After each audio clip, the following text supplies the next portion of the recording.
Good morning, my Real News Midday TV family. Thank you so much for tuning in this morning, and I'm wishing for everyone a wonderful and a productive day. And in the news this morning, JCF reminds the persons to exercise extreme caution during sentencing's arrest. The Jamaica Constabulary Force is reminding members of the public to exercise extreme caution when attempting a sentencing's arrest. Under the law, a private citizen can hold a suspect in a felony matter until the police arrive. This can occur if the person has witnessed someone committing a felony. Addressing the topic on the Police Civilian Oversight Authority Pandit Corner podcast recently, Assistant Commissioner of Police Desmond Brooks of the Inspectorate and the Professional Standards Oversight Bureau clarified that citizens do not have the power of arrest in certain situations. The question, though, is whether or not as a citizen you have powers to arrest. Yes, it is absolutely correct, ACP Brooks stated. For felony, which is really a serious crime, the arrest is just to hold the person. Remember I said arrest is really restraining a person's freedom, he added. ACP Brooks emphasized that a citizen's role in such circumstances is only to temporarily detain the suspect until law enforcement arrives. So for a citizen's arrest, it is to just be holding the person until the police can take action, he explained. However, the ACP stressed that personal safety must always come first. The first thing you have to take into account is your own safety and your ability to do so.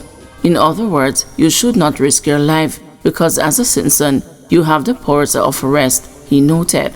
ACP Brooks advised the public to be thoughtful and strategic before intervening. You should weigh the pros and the cons. Look at all the scenarios and if it is safe. It is always safer to summon the police and to take copious notes of persons, their description, and pass that information to the police, he said. He added that in some cases, if the individual involves a felony, for example murder, and the individual believes they can safely intervene, they may proceed with caution. In the meantime, the JCF is urging Jamaicans to refrain from carrying out a vigilante or jungle justice. We strongly encourage citizens to hold the suspect alive, no injury, no attack, no violence, and to hand them over safely to the police. Very often, when we resort to vigilantism, you kill the person, and the person has information that can give you better insight into what is happening, and you kill that information, ACP Brooks said. The JCF continues to encourage citizens to partner with law enforcement in promoting public safety, but to do so responsibly and within the bounds of the law. Golding criticizes Samuda's support for NWC to bypass KSAMC with water quality reports. Opposition leader Mark Golding has criticized the position taken by Cabinet Minister Matthew Samuda for the National Water Commission to bypass the local health board in the submission of water quality reports, calling it childish and petty. Golding, who was speaking at a People's National Party meeting in Milk River, Clarendon on the weekend, said the Andrew Holness-led administration was peeved with the move by Jesse James Clark, the chairman of the Public Health and the Sanitation Committee of the Kingston and the St. Andrew Municipal Corporation, to expose the poor water quality issue in a section of rural St. Andrew. The government never liked the fact that this was being exposed, and instead of being transparent about it and say, yeah, we're looking at it and we have a plan to remediate it to protect the public.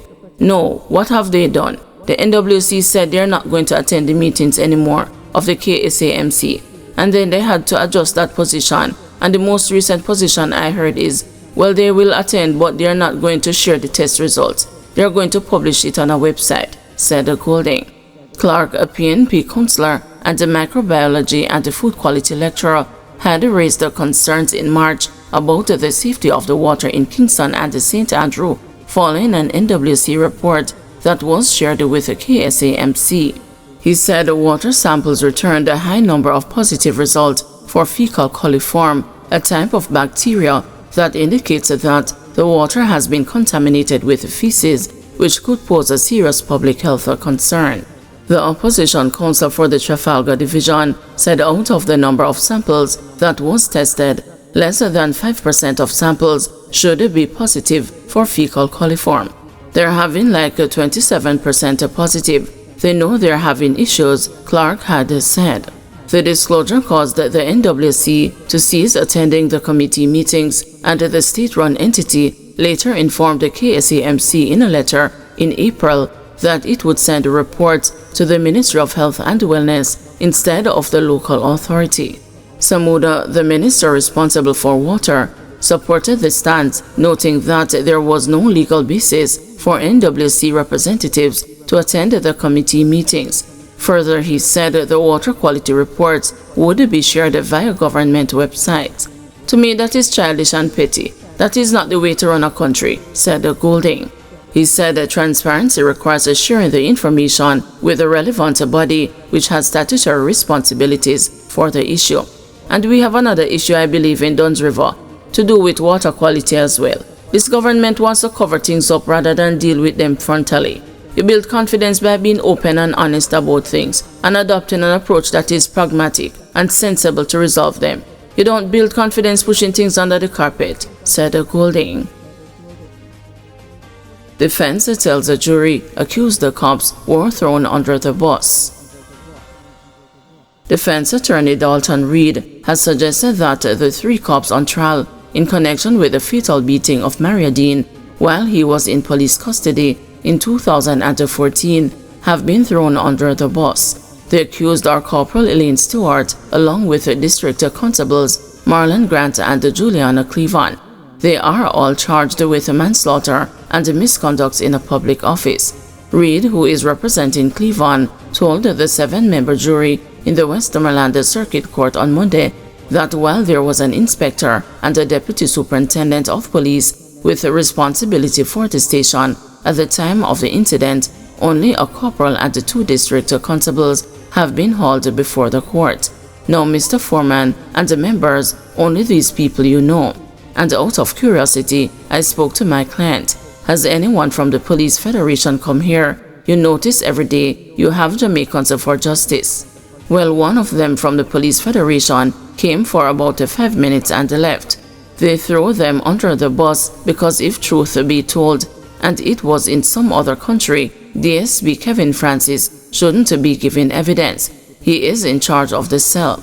He is the one who is required to give account in some countries, stated Reed, who went on to refer to the senior policeman's inability to say during his testimony in chief how many cells were in operation at the time of the beating. Similar to his colleague Martin Thomas, who is representing Stewart and Grant, in his closing summation, also had issues with 2 of the Crown's witnesses. Earlier in the day on Monday, Thomas painted the prosecution's star witness as someone who cannot be trusted. The witness in question was an inmate at the Barnett Street Police Station lockup in 2014 who gave a chilling account of Dean's beating and the reaction of the cops when they were told what happened to the prisoner. However, during summation last week, the Crown also tried to convince the jury that they could believe the testimony of its witnesses. On Monday, Thomas argued that on August 11, 2014, the witness told the Independent Commission of Investigations something different from what he had told the court, particularly under cross-examination during the trial. Thomas told the court that the witness was a pathological liar who had concocted his account of what took place on the day Dean was beaten. The witness had also claimed that following the incident, the 3 cops had returned and asked him to keep what he had seen a secret. Thomas argued that the prosecution did not obtain evidence from the witness that he was having a big problem at the lockup and wanted to move. It was revealed in court that the witness was held at 3 other lockups, including in Hanover. The attorney, in his address to the jury, claimed that the witness was a wicked young man for lying and putting Dean's mother, Mercy Fraser, through such a trauma. Thomas also questioned why a man who was in Dean's cell, Demario Reed, who the witness claimed Stewart gave a bucket, mop, liquid soap, and gloves to clean cell for after the beating, was not called for cross-examination by the Crown. Additionally, Thomas questioned the testimony of a former senior investigator at Indicom, Molly Plummer, who he said had 10 years to prepare for court but failed to do so. Thomas said he counted 16 times that Plummer told the court she could not recall aspects of her statement. The allegations in the case are that Dean was arrested for possession of a ganja spliff and placed in custody, where he was brutally beaten on August 3, 2014. He sustained severe injuries to his brain, which left him in a coma. He died 3 days later at Cornwall Regional Hospital in St. James. It is alleged that the 3 cops were on duty at the police station when Dean was beaten. It is further alleged that Stewart, who has an additional charge of perverting the course of justice, instructed that the cell in which the attack took place be cleaned before the arrival of investigators from Indicom. The case is expected to resume Tuesday at 9 a.m. when Supreme Court Judge Justice Courtney Day will start his summation and instructions to the jury. This could take approximately 2 days. Guys, thanks for watching. Please join us this afternoon at 2 p.m. for another news update.